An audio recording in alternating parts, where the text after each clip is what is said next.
Buenas noches, bienvenidos nuevamente a este estudio bíblico en el que continuamos estudiando la carta a los Romanos en el capítulo 8. De hecho, hoy es la 9ª semana que estamos estudiando el capítulo 8. Y hemos aprendido en estas últimas semanas de que además de libertarnos de los creyentes del pecado y de la muerte, de la ley del pecado y de la muerte, además de capacitarnos para cumplir con la ley de Dios, además de cambiar nuestra naturaleza y darnos una nueva naturaleza, además de investirnos con poder para la victoria y confirmar nuestra adopción como hijos de Dios, además de todo esto, el Espíritu Santo garantiza nuestra gloria última y definitiva, como lo expone Pablo en los versículos 17 y 18 de Romanos capítulo 8. En Romanos 8, 17 al 18, Pablo se enfoca en la ganancia incomparable que tenemos los hijos de Dios por medio de la gloria divina que nos ha sido garantizada por el Espíritu Santo. Y es que, ya sea conscientemente o no, todo cristiano genuino vive en luz y en esperanza de gloria. Ya sea que usted lo medite o piense en eso seguido, o sea que no piense en eso, pero usted vive en luz y en esperanza de gloria. Esta esperanza de gloria en la que vivimos, esta luz de gloria en la que vivimos fue resumida por el apóstol Juan en su primera carta, cuando dice en 1 Juan 3:2 lo siguiente: Amados, ahora somos hijos de Dios, y aún no se ha manifestado lo que hemos de ser, pero sabemos que cuando Él sea manifestado, seremos semejantes a Él, porque lo veremos tal como es. Y es que a causa de nuestra confianza absoluta en Jesucristo como Dios Salvador y Señor, Dios en su gracia nos adoptó como sus propios hijos, que fue lo que nos enseñaba el pastor la semana pasada. Pero también Dios en su gracia, además de adoptarnos como sus propios hijos, también nos dice la palabra de Dios que un día seremos semejantes a Jesucristo. Vamos a ser semejantes al Hijo de Dios. Semejantes al Hijo de Dios, quien es perfecto y sin pecado, quien cargó con nuestro pecado a fin de que nosotros pudiésemos participar, no solamente de su justicia, como ya lo hemos aprendido bastante en la carta a los Romanos, sino también que podamos participar de su gloria. Es por eso que este día aprenderemos acerca de una consecuencia de la adopción. Vamos a aprender acerca de un privilegio que viene acompañado, viene intrínseco en ser hijos de Dios. ¿Cuál es ese privilegio? ¿Cuál es esa consecuencia de la adopción? El hecho que somos herederos de la gloria. De hecho, el título de este estudio bíblico se llama Los herederos de la gloria.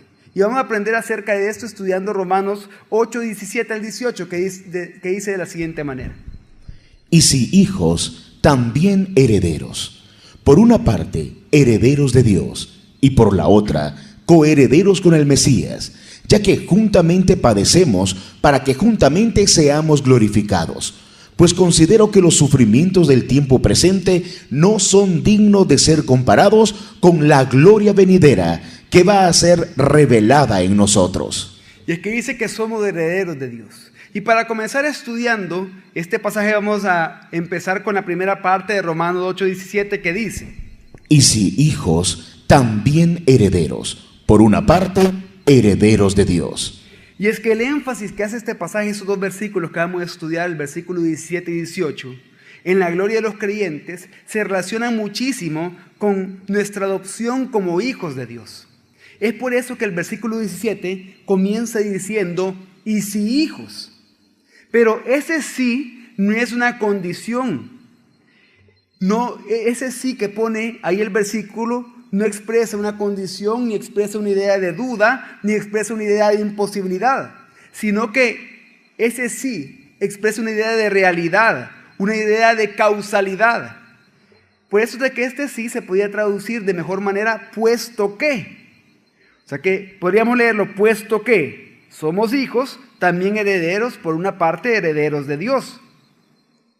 En otras palabras, debido a que todos los creyentes somos guiados por el Espíritu Santo y tenemos el testimonio del Espíritu Santo que nos dice que sin duda somos hijos de Dios, como lo aprendimos la semana pasada en Romanos 8:14 y en el versículo 16 específicamente, entonces, debido a eso, que somos guiados por el Espíritu y tenemos el testimonio del Espíritu, entonces también somos herederos. ¿Cuántos de aquí son guiados por el Espíritu Santo? Amén. Entonces, si ustedes son guiados por el Espíritu Santo, son hijos de Dios.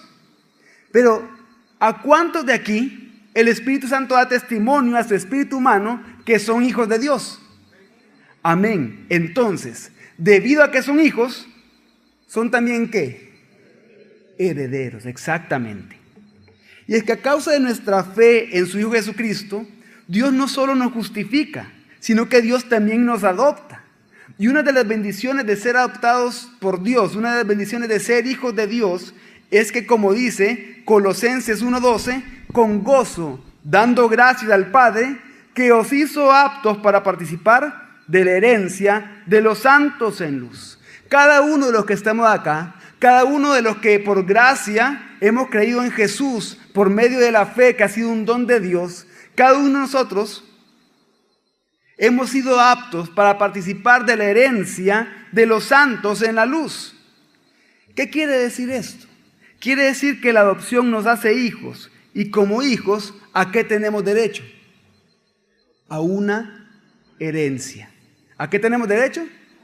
A una herencia. Pero ya vemos de que como hijos somos herederos. Como hijos tenemos derecho de una herencia. Pero herederos, ¿de quién somos? Dice la Biblia que si hijos también herederos. Por una parte, herederos de Dios. Y es que para que haya una herencia debe de existir alguien que la herede. Jurídicamente, a esta persona que hereda a alguien, aquella persona que deja la herencia, se le llama el testador. El testador es el que hereda a alguien. Entonces, el testador que nos ha heredado a nosotros por ser sus hijos, ¿quién es? Dios. ¿Quién es? Dios Padre es el testador. Esto es sumamente alentador. Es sumamente alentador saber que Dios, como nuestro Padre, nos ha adoptado, y no solo nos ha adoptado, sino que nos ha hecho herederos. Por lo tanto, tenemos derecho a una herencia. Pero ¿por qué es tan alentador esto? Porque los testadores humanos mueren. Los testadores humanos sabemos que va a haber un día que van a morir. Si ellos no murieran, no tendría sentido jurídicamente la herencia. Pero esto significa que una herencia meramente terrenal es limitada. Es limitada por cuanto el testador para heredar tiene que morir. Es limitada porque en algún momento eso que va a heredar a otros, a sus hijos, en algún momento se va a acabar. Y una vez acabada esa herencia, no se le pueden añadir más bienes. Porque el testador ya no puede trabajar para dar más bienes. Él trabajó por los bienes que hizo en vida, los heredó, y una vez que deja la herencia, esos bienes que deja, algún día se van a acabar. Pero el testador que Pablo tiene en mente existe desde la eternidad hasta la eternidad. El testador del que Pablo está hablando, quien nos ha dado herencia a nosotros, existe desde la eternidad hasta la eternidad. Por consiguiente, no muere. Y por cuanto no muere, por cuanto ese testador es Dios eterno, nuestra herencia no se acabará. De hecho, ni siquiera va a disminuir nunca algunas de las cosas que Dios nos ha dejado. Nunca van a disminuir las cosas que Dios nos ha heredado. Y es que esta herencia pertenece únicamente a Dios. Y como pertenece únicamente a Dios, Él es el único que la puede dar. De manera que Dios en su soberanía la concede sin excepción a aquellos que por gracia y por medio de la fe en Jesucristo se convierten en hijos. Y si son hijos, ¿en qué se convierten también? En herederos, exactamente. Y algo que nos debe de llenar de seguridad, algo que nos debe de alentar, algo que nos debe hacer vivir con confianza, es que Dios a nosotros no nos adoptó porque se le ocurrió de repente. Dios a nosotros no nos adoptó como un capricho. Dios no nos adoptó como una moda que de repente nosotros podemos ver en las noticias, que de repente distintos actores o distintas personas adineradas comienzan a adoptar niños de distintas nacionalidades o distintas razas como por moda, como por altruismo. Dios no lo hizo por eso. Dios no nos adoptó por altruismo, no nos adoptó por capricho, no nos adoptó solamente porque se le ocurrió en algún momento. No nos adoptó ni siquiera por nuestra buena conducta. No lo hizo de ninguna manera así. Sino que, como dice Efesios 1, 4 al 5, que nos da la razón por la cual Dios nos adoptó. Según nos escogió en Él, antes de la fundación del mundo, para que fuéramos santos y sin mancha delante de Él, habiéndonos predestinado en amor para ser adoptados hijos suyos por medio de Jesús el Mesías, según la complacencia de su voluntad. Quiere decir entonces que Dios nos escogió. ¿Cuántos pueden decir que Dios nos escogió? Amén. Pero ¿cuándo nos escogió según este versículo? Antes de la fundación del mundo, en la eternidad. Nos escogió para que fuéramos santos y sin mancha delante de Él. Pero en ese mismo instante que Él nos escoge, antes de la fundación del mundo, en ese mismo instante que Él nos escoge, en la eternidad, Él hace algo más. Él nos predestina en amor. Esto es bien importante que nos recordemos que nos predestina en amor, por algo que voy a mencionar más adelante. Él nos predestina en amor para ser ¿qué? Adoptados, para que nosotros nos convirtamos en sus hijos por medio de Jesús el Mesías. ¿Y por qué lo hizo? Porque esto traía complacencia a su voluntad. Porque esto complacía su voluntad, y como dice el versículo siguiente, el versículo 6, que no está acá, para alabanza de la gloria de su gracia. Quiere decir que si Dios nos ha adoptado a nosotros, lo ha hecho desde antes de la fundación del mundo, y no lo ha hecho por ningún mérito que haya visto Él en nosotros, sino que lo ha hecho porque Él quiso, por su gracia soberana.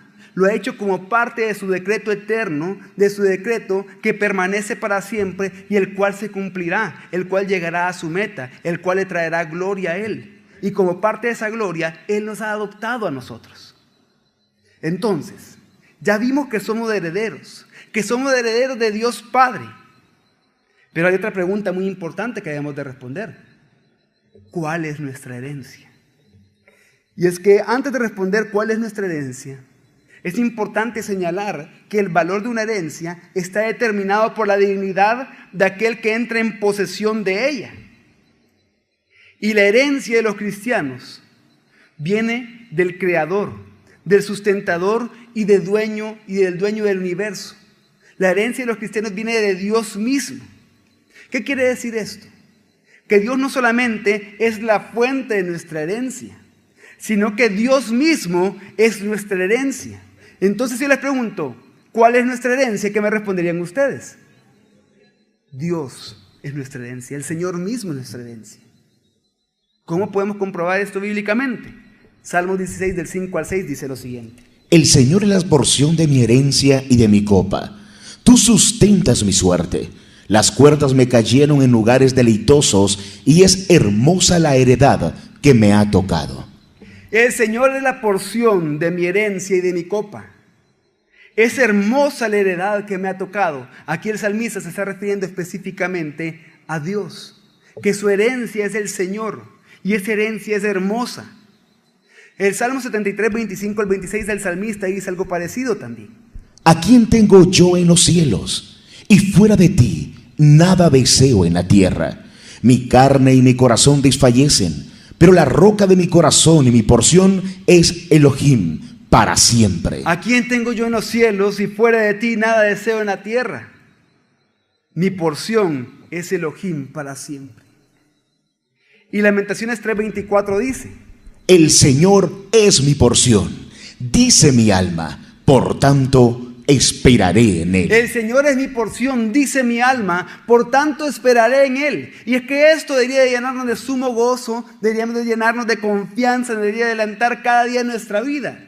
Porque además que por medio del sacrificio de Cristo y por el don de la fe que nos fue dada en Él, para creer que Él es Señor, que Él es Dios Salvador, que Él es el Cristo, que Él es el dueño de todo y el consumador de todo, además de eso, de esa fe se nos ha justificado, se nos ha hecho libre de nuestra culpa. Pero no solo eso, no solo hemos sido restaurados de enemigos a amigos de Dios, sino que Dios ha dado un paso más. Nos ha adoptado por cuanto somos hijos de Él. Nos convertimos en hijos de Él. En el momento mismo que nacemos de nuevo nos convertimos en hijos de Dios.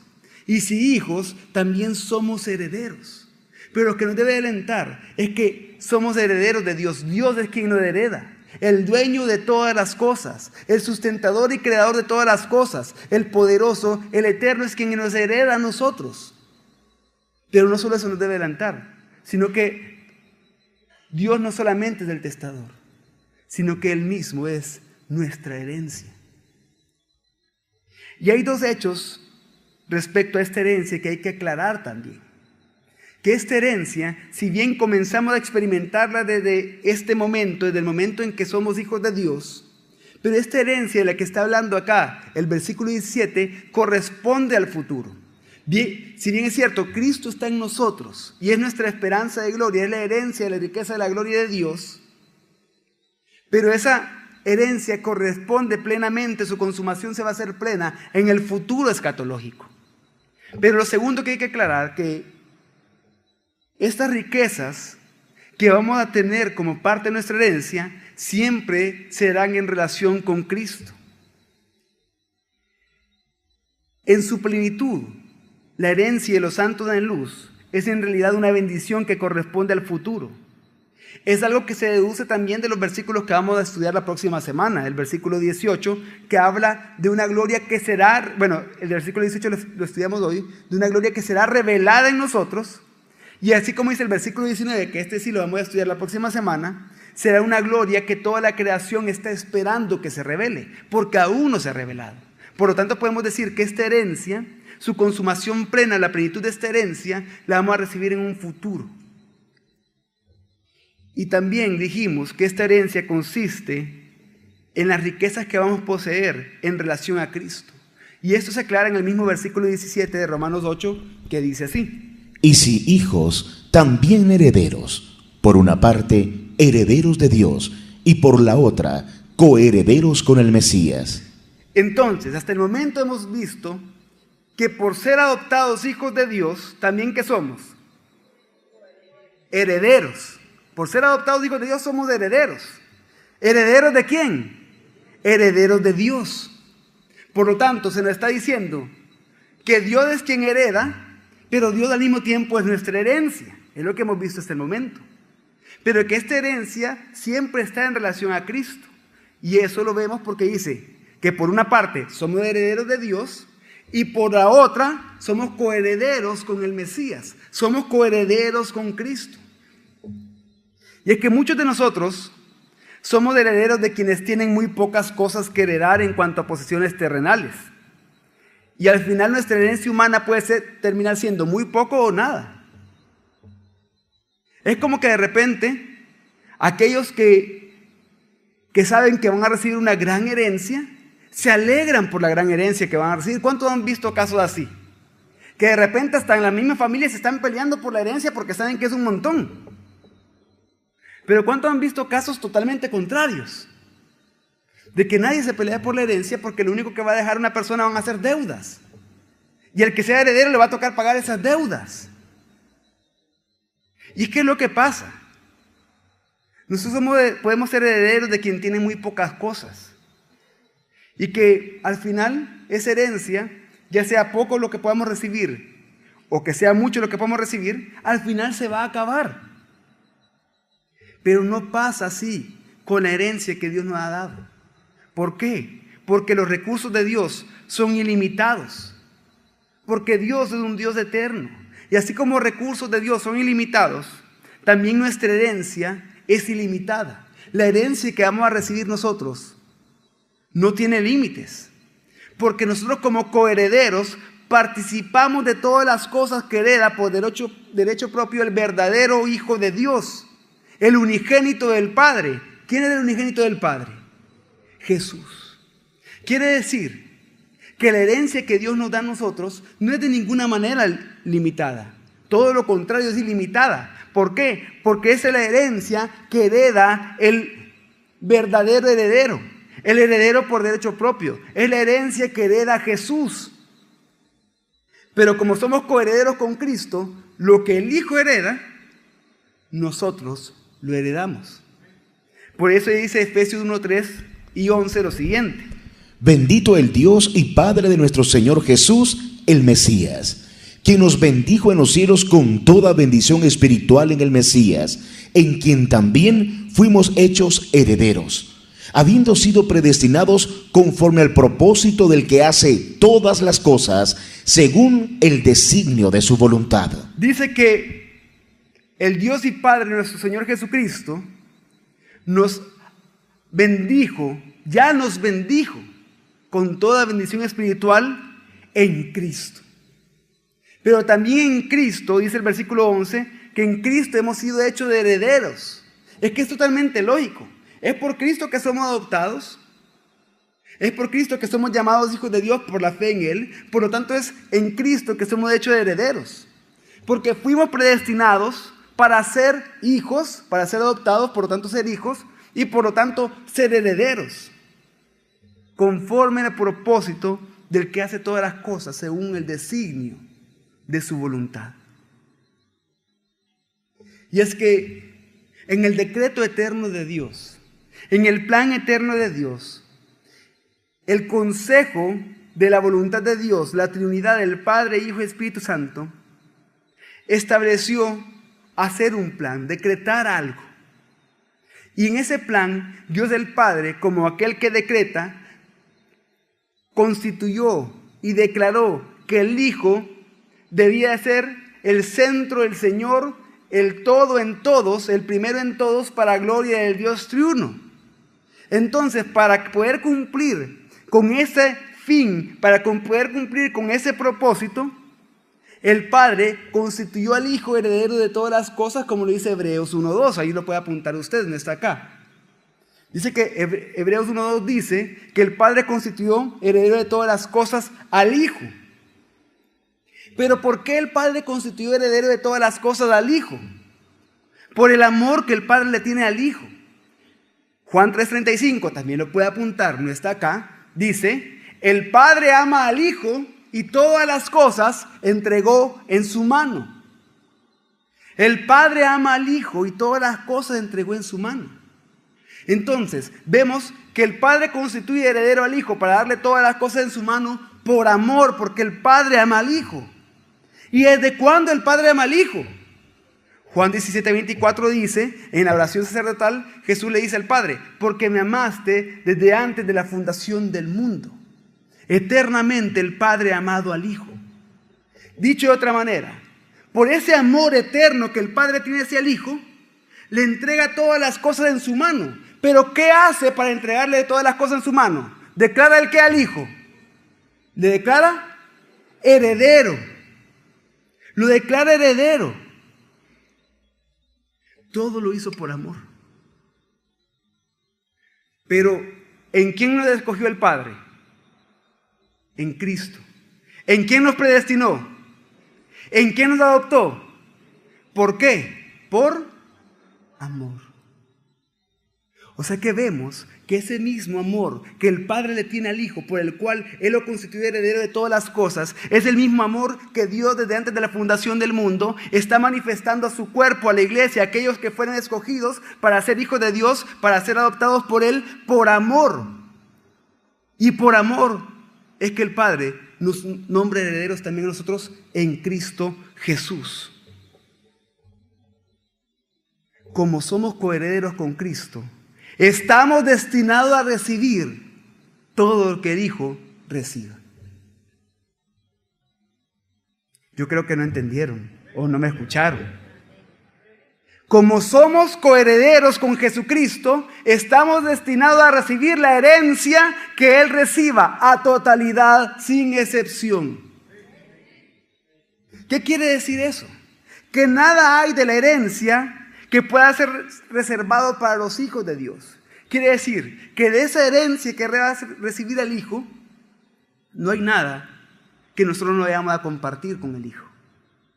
O que el Hijo, mejor dicho, no vaya a compartir con nosotros. Porque no solo somos herederos de Dios, sino que también somos coherederos con Cristo.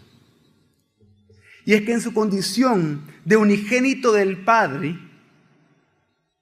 Jesús en su condición de unigénito del Padre, vemos que todo cuanto pueda existir ha sido hecho en Cristo, por Cristo y para Cristo. ¿Qué quiere decir esto? Que esta herencia es solo del heredero. ¿Quién es el heredero? Cristo. ¿Por qué? Porque todo fue hecho en Él, por Él y para Él. Él es el unigénito del Padre. Él es el heredero, el verdadero heredero, el heredero por derecho propio. Pero como por medio de la fe en Él, por gracia, estamos unidos a Cristo, es decir, que estamos en Cristo y Cristo está en nosotros, como hemos explicado las semanas pasadas, todo cuanto tiene que ver con la herencia de Cristo, tiene que ver con nuestra herencia, porque Dios ha establecido que somos coherederos con Cristo. Y es que esto es sumamente profundo. Por ejemplo, solo para citar un caso de un libro de la Biblia que habla de esto, de las bendiciones que vamos a recibir con Cristo. Según Apocalipsis 3:12, junto con Cristo heredamos un nombre nuevo, es decir, en Cristo se nos ha dado un nombre nuevo. Según Apocalipsis 4:4 y 14:14, se nos ha dado una corona a nosotros, se nos ha coronado a nosotros. Según Apocalipsis 20:4, vamos a reinar con Cristo. Aún más, según Apocalipsis 3:21, dice que hasta nos sentaremos con Cristo en su trono. Obviamente, esto es un lenguaje simbólico. Pero también dice la Biblia que nosotros vamos a portar para siempre la imagen de Jesucristo. Es decir, que vamos a ser hechos semejantes a Él. Y es que, ¿acaso no nos indican todos estos pasajes que la bendición de estar unido a Cristo y de tener comunión con Cristo, que en principio ya es nuestra porción porque Cristo habita en nosotros y nuestra esperanza de gloria, pero esa misma unión que tenemos con Cristo es lo que nos hace estar seguros que vamos a recibir una herencia junto con Él? Y es que con esto no quiero decir que nosotros vayamos a ser igual al Hijo en el sentido que vayamos a ser dioses de ninguna manera. Eso es lo que enseñan por malinterpretar muchos pasajes de algunas sectas. De ninguna manera nosotros vamos a convertir en dioses, sino que lo que quiere decir es que todos los hijos de Dios recibiremos, por haber sido hechos coherederos con Cristo, todas las bendiciones y el esplendor que Dios tiene para el Hijo. No somos el Hijo. Por causa del Hijo somos hijos de Dios. No somos Dios, pero porque somos coherederos con Cristo, recibimos todas las bendiciones que Dios Hijo va a recibir. No sé si me estoy dando a explicar. Y todo esto hemos hecho algo para conseguirlo. Todo esto lo merecemos nosotros. No lo merecemos. Tito 3:7 dice lo siguiente: para que, justificados por su gracia, fuésemos hechos herederos de la vida eterna, conforme a la esperanza. Justificados por su gracia, fuésemos hechos herederos de la vida eterna. Es decir, que parte de nuestra herencia es la vida eterna, conforme a la esperanza. Pero eso, el ser herederos de la vida eterna, es por medio de Jesucristo.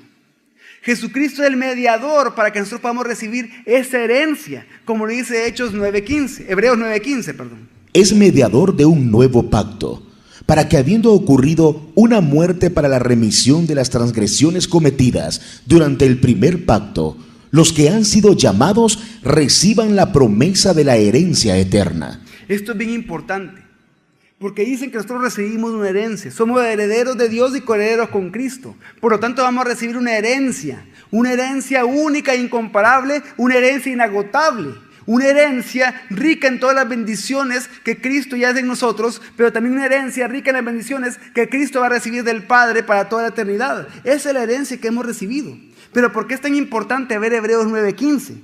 Porque dice que esto lo hemos recibido por medio de Cristo. Porque Cristo es el mediador de un nuevo pacto. Y en este nuevo pacto, para nosotros poder recibir todas esas bendiciones de parte de Dios, debía de morir alguien.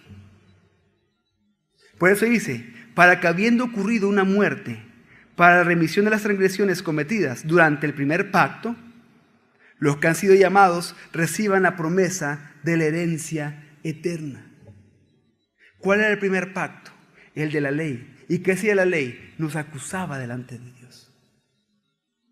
Entonces, para complacer a la ley, que nos dice que la paga del pecado es muerte, el mismo mediador de este nuevo pacto tuvo que morir en la cruz, para que nosotros podamos recibir herencia. ¿Qué quiere decir esto? Que es por la cruz en la que murió Cristo, que ustedes no solo han sido justificados y redimidos por Dios, sino que es por medio de la cruz, por medio del sacrificio de Cristo, que nosotros podemos, por la fe en Él, llamarnos ahora hijos de Dios. Y si somos hijos, también somos herederos. Por una parte, herederos de Dios, y por otra parte, ¿qué? Coherederos con Cristo. ¿Pero qué fue necesario para eso? La cruz. Por eso, al estar conscientes de esto, junto al apóstol Pedro podemos alabar la gracia de Dios, como dice 1 de Pedro 1, 3 y 4.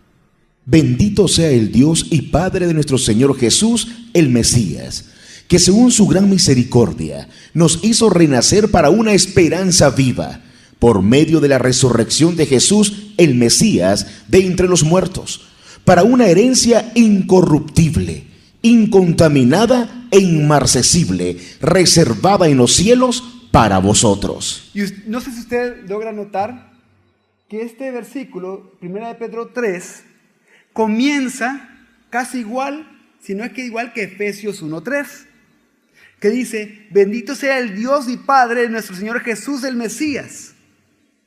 En Efesios 1:3 dice que nos bendijo con toda bendición espiritual en los lugares celestiales en Cristo.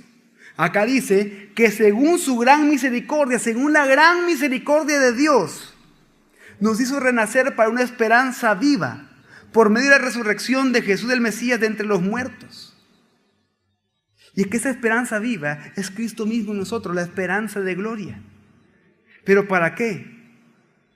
Para que pudiéramos ser herederos de una herencia, repita después de mí, incorruptible, incontaminada e inmarcesible, reservada en los cielos para nosotros.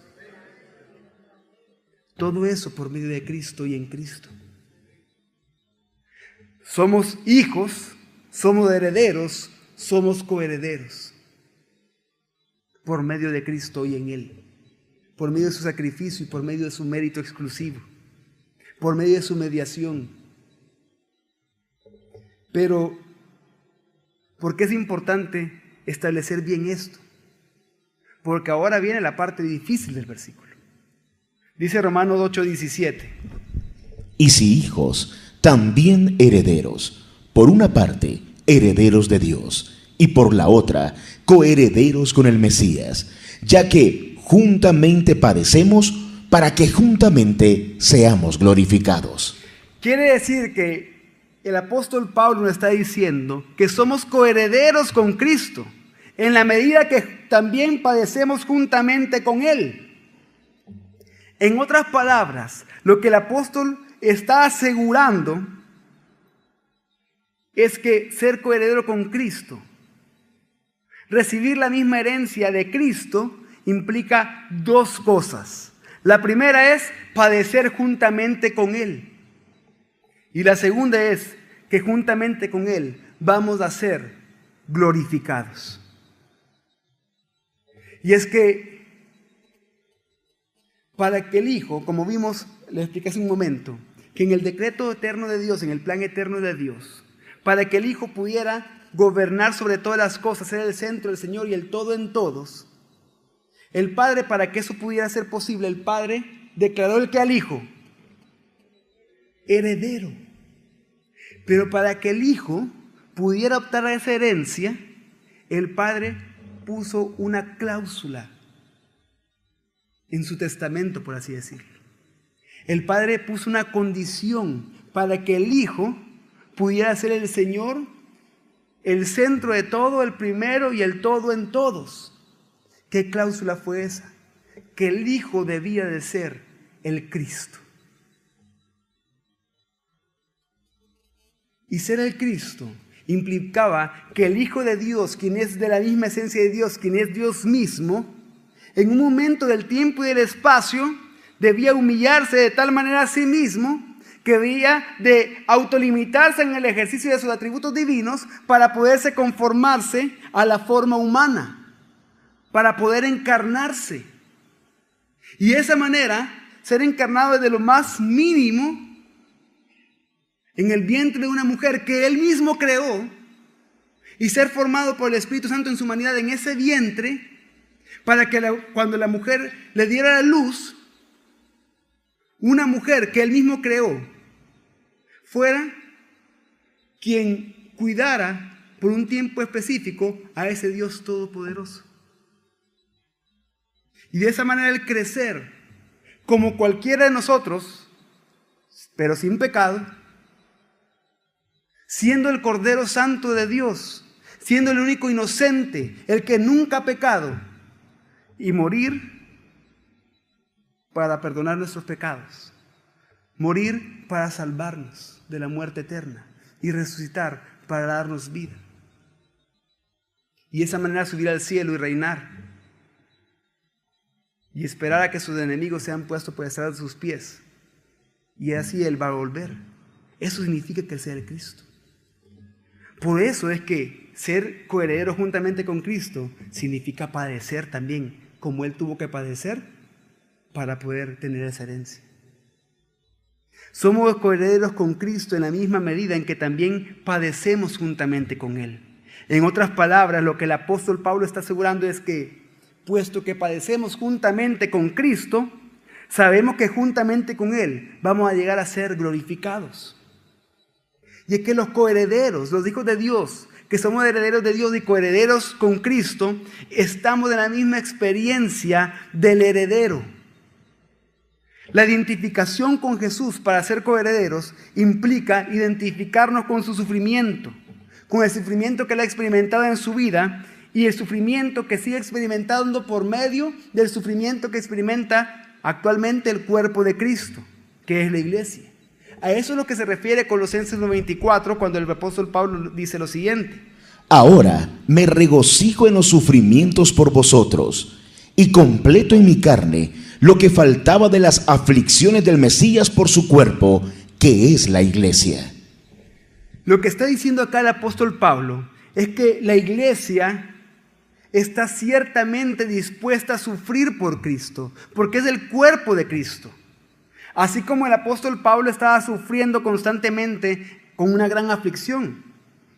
Es por eso que el apóstol Pablo escribe, ya que el hecho de que ahora compartimos su sufrimiento significa que más adelante vamos a compartir su gloria.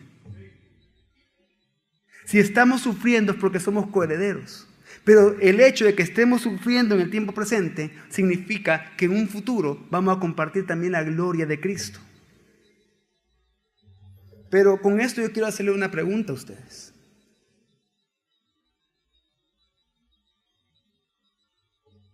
¿Están dispuestos a sufrir como creyentes? Hágase esta pregunta usted solo, en su mente. ¿Estoy dispuesto a sufrir como cristiano? ¿Estoy dispuesto a sufrir como hijo de Dios que soy? O sea, porque hemos visto que para ser coherederos debemos de padecer juntamente con Cristo. Pero ¿está dispuesto usted a padecer juntamente con Cristo?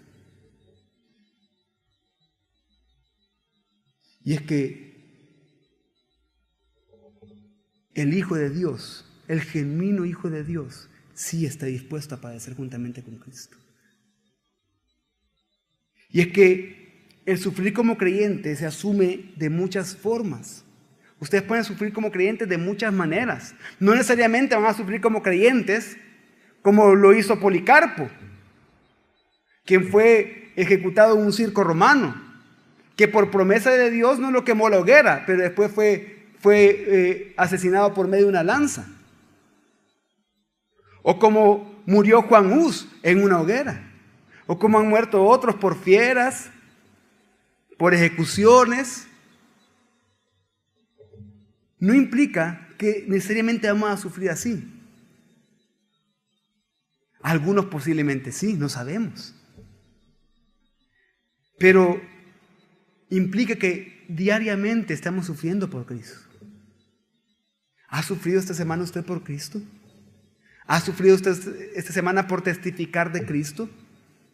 ¿Ha sufrido esta semana usted como cristiano? Si usted no ha sufrido como cristiano esta semana, puede ser por una de dos cosas. O que realmente no sea cristiano, o que realmente como cristiano no está cumpliendo su misión y se ha quedado callado. ¿Cómo podemos sufrir hoy en día como creyentes? Hay creyentes que podrían perder su trabajo por causa del Evangelio. ¿Sabían ustedes que hay empresas grandes aquí? Hay una empresa grande aquí que le preguntan en su entrevista, cuando no debería ser permitido, le preguntan que de qué religión es. Y si no es católico, difícilmente le dan un trabajo ahí. Muy difícilmente. Eso es cierto. Yo he conocido personas que han ido a pedir trabajo ahí y no se lo han dado por ser cristianos evangélicos. O sea, alguien podría hasta perder su trabajo o no conseguir un trabajo por causa del Evangelio. Porque cuando se le preguntaron dijo, soy cristiano. ¿Cristiano católico o evangélico? El único cristiano que hay. El cristiano verdadero, el cristiano bíblico, el cristiano que cree en Jesucristo y que no adora ídolos. Pero ¿estaría usted dispuesto a perder un trabajo por eso?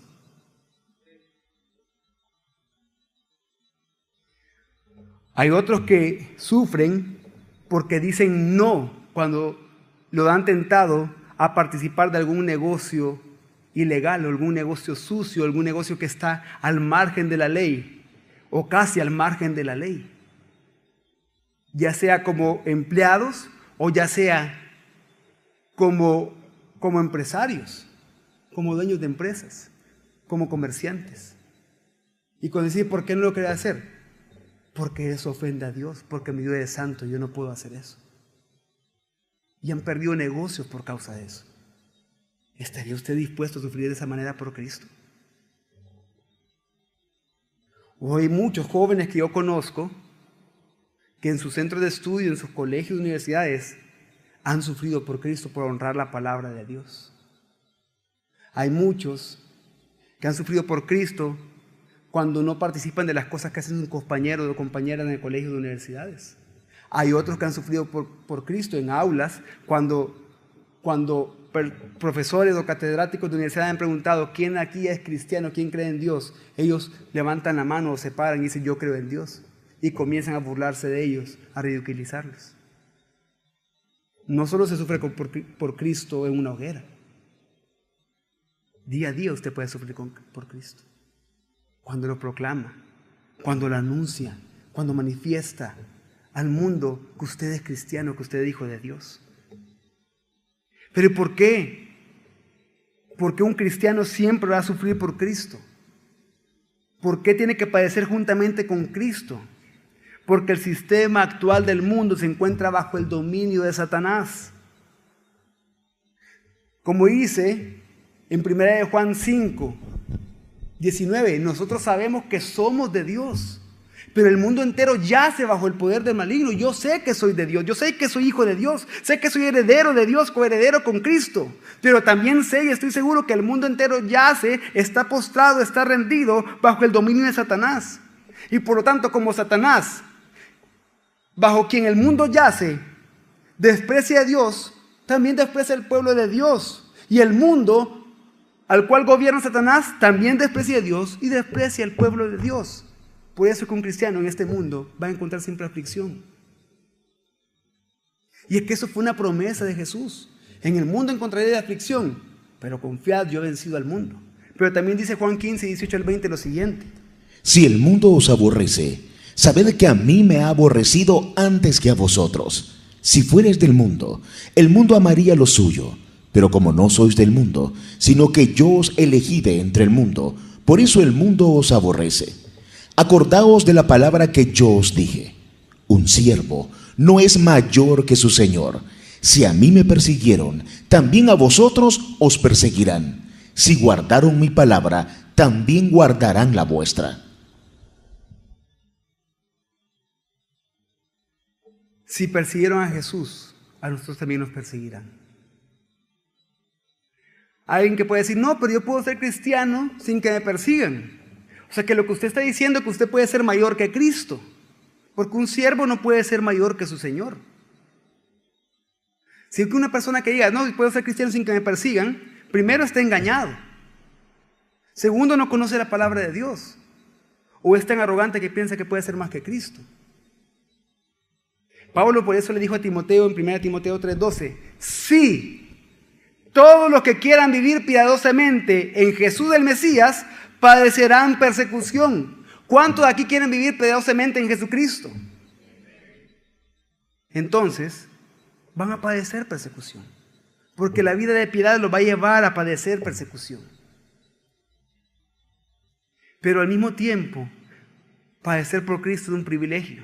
Filipenses 1:29 dice lo siguiente. Porque a vosotros os ha sido concedido a causa del Mesías, no solo que creáis en él, sino que también padezcáis por él. Si nos ha sido concedido por causa de Cristo que creamos en él, entonces, ¿por qué creemos en él? Por gracia. Pero si también padecemos por él, ¿por qué es? Por gracia. No tenga miedo de decirlo. El cristiano sufre por gracia. El cristiano sufre por gracia. Porque por gracia es hijo de Dios, por gracia es heredero de Dios, por gracia es coheredero con Cristo. Por lo tanto, por gracia padece juntamente con él. Y por gracia será glorificado juntamente con él.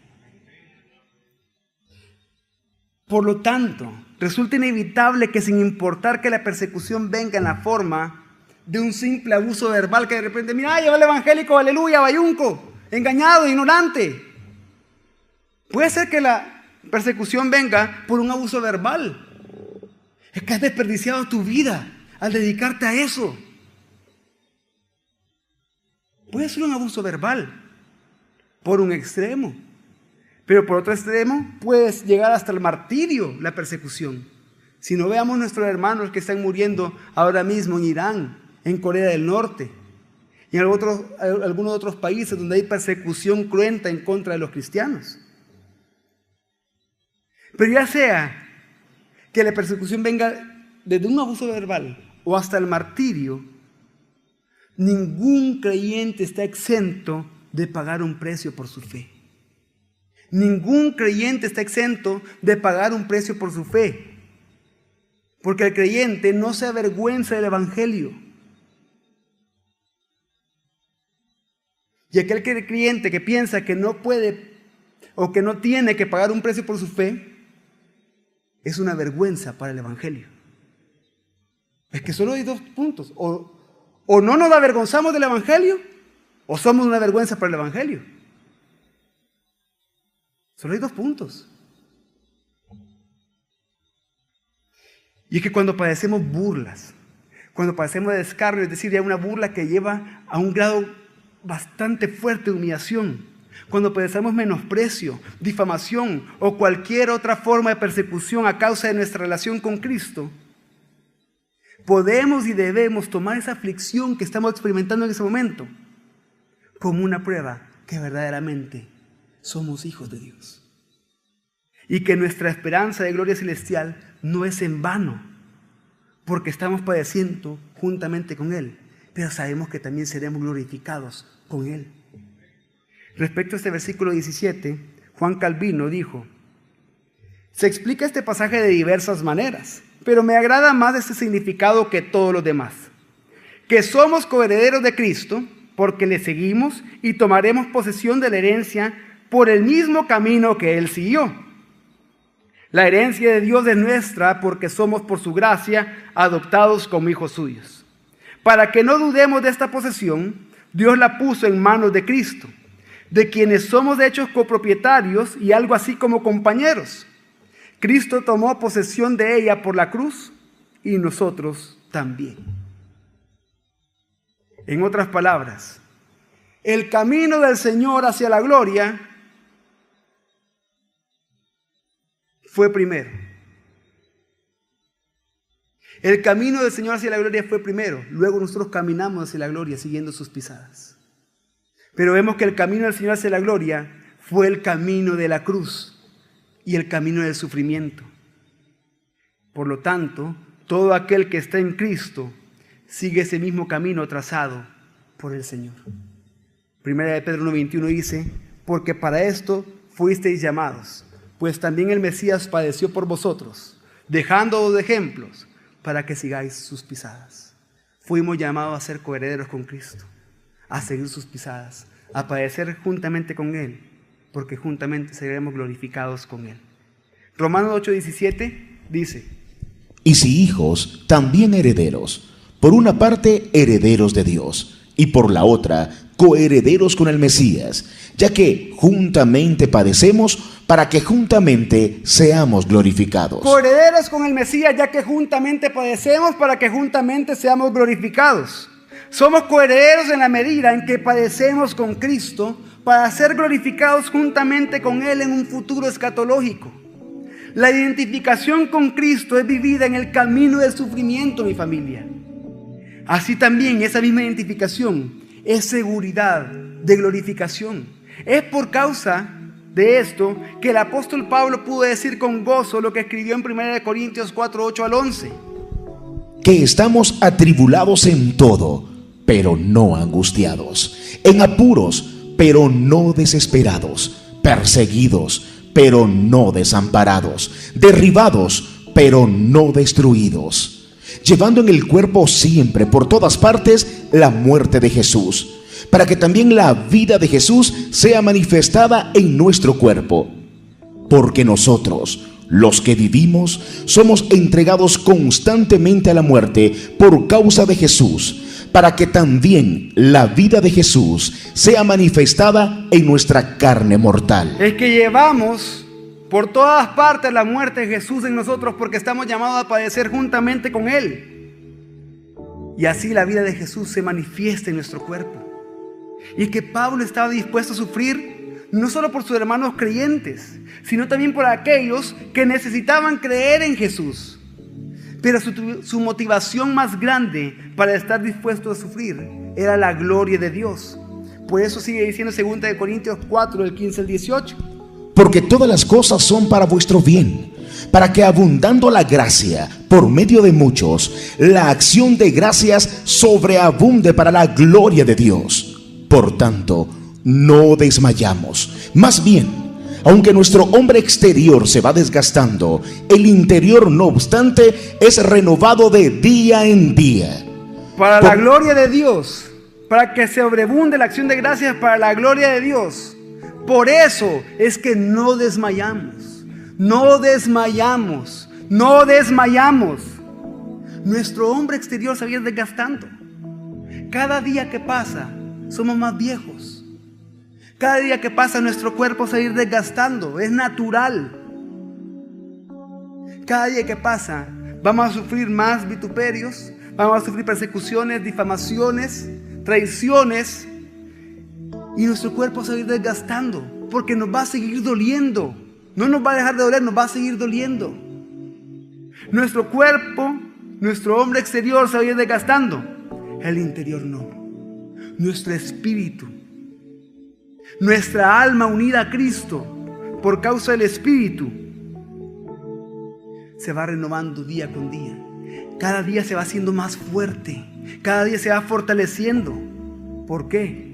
Porque el versículo 17 dice ¿por qué? Porque esta leve tribulación momentánea produce en nosotros un cada vez más excelente y eterno peso de gloria, no poniendo nuestra mira en las cosas que se ven, sino en las que no se ven. Porque las que se ven son temporales, pero las que no se ven son eternas. Esta leve tribulación momentánea produce en nosotros un cada vez más excelente peso de gloria. No ponemos nuestra mirada en las cosas que se ven. No ponemos nuestra mirada en el padecimiento, sino en las que no se ven. Las que se ven son temporales. Las que no se ven son eternas. Las que se ven son los padecimientos juntamente con Cristo. Las que no se ven es ser glorificados juntamente con Él.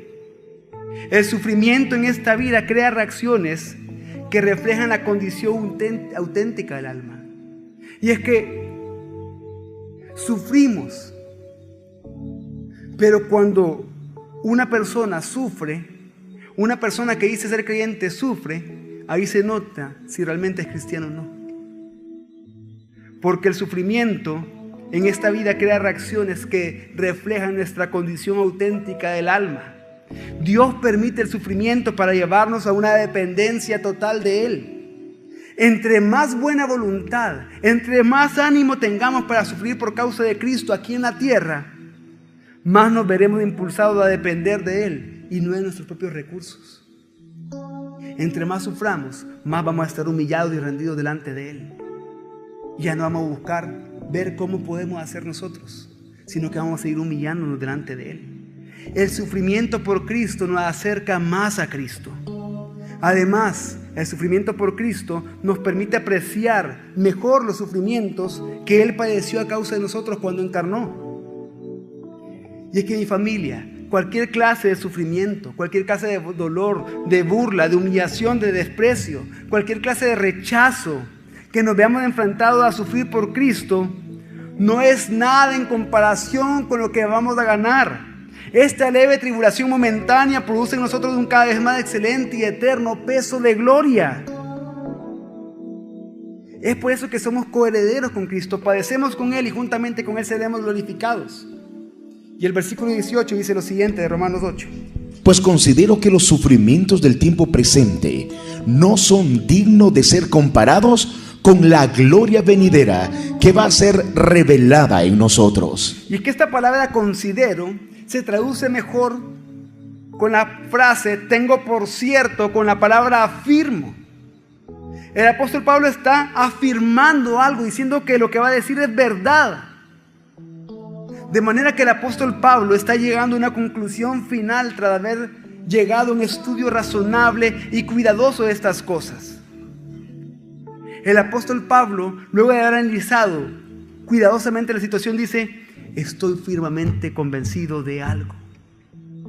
¿Pero de qué estaba firmemente convencido el apóstol Pablo? De que los sufrimientos del tiempo presente no son dignos de ninguna manera, mi familia, de ser comparados con la gloria que será revelada en nosotros en un futuro en Cristo Jesús. La gloria que va a ser revelada en nosotros el día en que todo ojo le verá. El día que Él venga por su iglesia y el día que Él venga a hacer juicio a sus enemigos. No hay comparación con esa gloria que va a comenzar a ser revelada ese precioso día.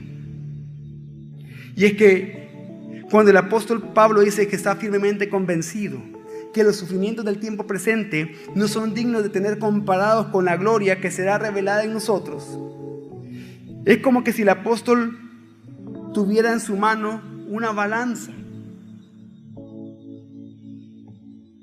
Y como ustedes saben, la balanza tiene dos platos. Y el apóstol Pablo es como que el apóstol Pablo pusiera en uno de los platos los sufrimientos del tiempo presente. Y en el otro plato, la gloria que será revelada en nosotros. ¿Cuál va a pesar más, mi familia? La gloria. Y es que en el primer plato está el sufrimiento. El sufrimiento es resultado del pecado. De no haber habido pecado, los seres humanos no sufrirían. Pero en el segundo plato está puesta la gloria. Y la gloria es el resultado de la gracia. En lo que tiene que ver con los hijos de Dios, en el primer plato está puesto lo temporal. En el segundo plato está puesto lo eterno. Y es que cuando el apóstol Pablo habla de que los sufrimientos del tiempo presente ya no solo se está refiriendo a sufrir por Cristo, como estamos viendo en el versículo anterior, sino que está incluyendo toda la consecuencia del pecado. El dolor, tanto físico como mental, como emocional, la enfermedad, el desengaño, el desempleo, la pobreza, la frustración, etc. Y es que esos son sufrimientos del tiempo presente.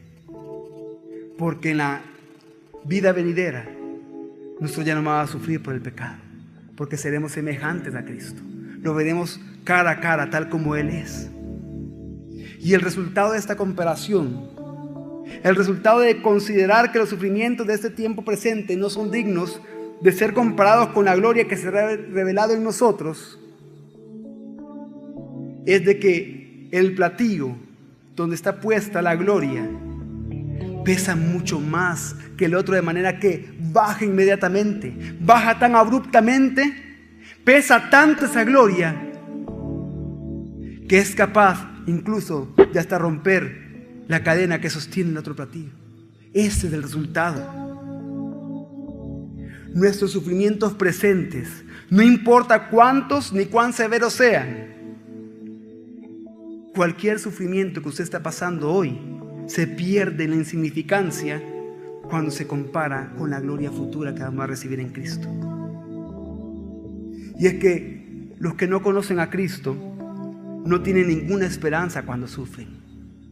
Pero los hijos de Dios, cuando sufrimos, tenemos esperanza, porque esos sufrimientos no son dignos de ser comparados con lo que recibiremos en Él. Los cristianos, los hijos de Dios, los herederos de Él y coherederos con Cristo, tenemos una gran esperanza. Segunda de Corintios 4:17 dice: porque esta leve tribulación momentánea produce en nosotros un cada vez más excelente y eterno peso de gloria. Y aquí podemos destacar algo muy importante acerca de las tribulaciones. No importa cuál tribulación usted esté pasando, la Biblia describe esa tribulación. Y dice la Biblia que su tribulación, sin menospreciar, sin ser insensible a lo que está pasando, la Biblia dice que su tribulación es leve, es bofita, no pesa nada y es momentánea. Pero esa tribulación es leve y momentánea comparado con la gloria que vamos a recibir. Y esa misma tribulación leve y momentánea que Dios permite en nuestra vida, la que está produciendo en nosotros un peso de gloria. Pero ¿cómo es ese peso de gloria? Cada vez más excelente y es eterno. Es para siempre. Es para siempre. ¿Por cuánto tiempo más va a sufrir? Yo he puesto este ejemplo en otras ocasiones. Mi vida comienza donde está el parlante. Mi vida termina donde está el púlpito. ¿A dónde puedo estar yo en mi vida? Aquí. Los más jóvenes quizás acá. Los más adultos quizás un poco más cerca. Pero no importa dónde esté, tiene un final. Es una tribulación leve y momentánea.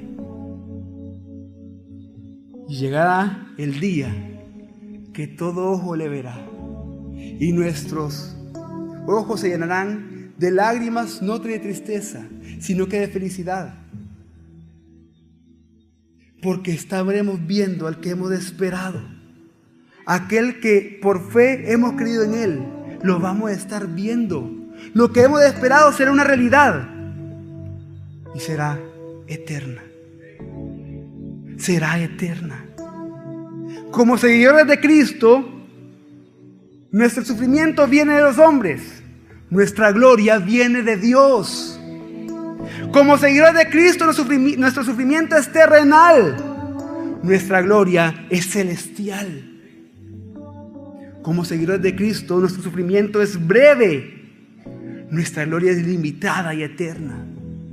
Como seguidores de Cristo, nuestro sufrimiento tiene lugar en nuestro cuerpo mortal, en el que estamos ahora. mientras que nuestra gloria será manifestada en ese cuerpo de gloria que será semejante al cuerpo de nuestro Señor y Salvador Jesucristo. Y en ese cuerpo vamos a estar glorificándolo toda la eternidad.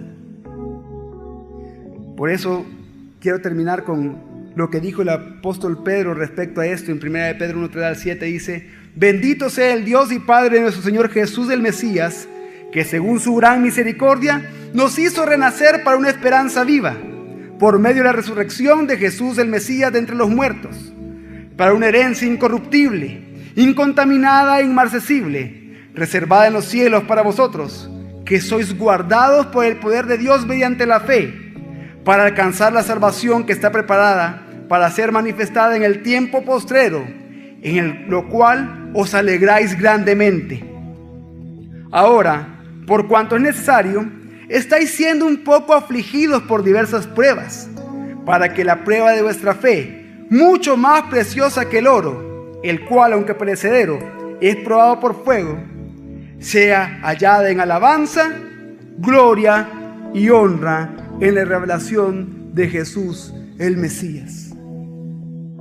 Nuestra fe está siendo probada, pero esa fe va a ser hallada en alabanza, honra y gloria cuando nuestro Señor y Salvador vuelva por nosotros. Cierren sus ojos, vamos a orar.